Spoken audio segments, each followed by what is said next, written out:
कर्ण द्वापर युग के महान योद्धा में से एक थे, लेकिन उनको मिला श्राप उनकी मौत का कारण बन गया। कर्ण को उनके जीवन काल में 2 श्राप मिले थे। उन्हें पहला श्राप उनके गुरु भगवान परशुराम ने दिया था, जबकि दूसरा श्राप एक ब्राह्मण ने दिया था। कर्ण को बचपन से ही धनुर्धर बनने की चाहता थी, लेकिन सूत पुत्र होने के कारण कोई उन्हें शिक्षा नहीं देता था। जब वह धनुर्विद्या सीखने के लिए गुरु द्रोणाचार्य के पास जाते हैं, तो वह भी कर्ण के सूत पुत्र होने के कारण उसे धनुर्विद्या देने से मना कर देते हैं। इससे कर्ण निराश होकर भगवान परशुराम के पास पहुंच जाते हैं, लेकिन भगवान परशुराम भी सिर्फ ब्राह्मणों को ही विद्या देते थे।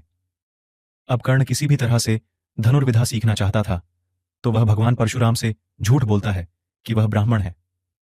भगवान परशुराम भी कर्ण को ब्राह्मण समझकर उसे शिक्षा देने लगते हैं। जब कर्ण की शिक्षा खत्म होने वाली होती है, तब एक दिन उनके गुरु भगवान परशुराम दोपहर के समय कर्ण की जंघा पर सिर रखकर आराम कर रहे होते हैं। थोड़े समय बाद वहां एक बिच्छू आता है, जो कर्ण के जंघा पर काट लेता है।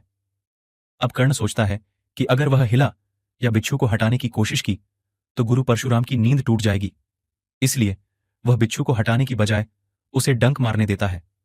कर्ण काफी समय तक बिच्छू के डंक से होने वाले दर्द को सहता रहता है। फिर जब कुछ समय बाद गुरु परशुराम नींद से उठते हैं, तो वह देखते हैं कि कर्ण के जांघ से खून बह रहा है। यह देखकर भगवान परशुराम गुस्से में कहते हैं, इतनी सहनशीलता सिर्फ किसी क्षत्रिय में ही हो सकती है। तुमने मुझसे झूठ बोलकर ज्ञान हासिल किया है, इसलिए मैं तुम्हें श्राप देता हूं कि जब भी तुम्हें मेरी दी हुई विद्या की सबसे ज्यादा जरूरत होगी, उस समय वह काम नहीं आएगी।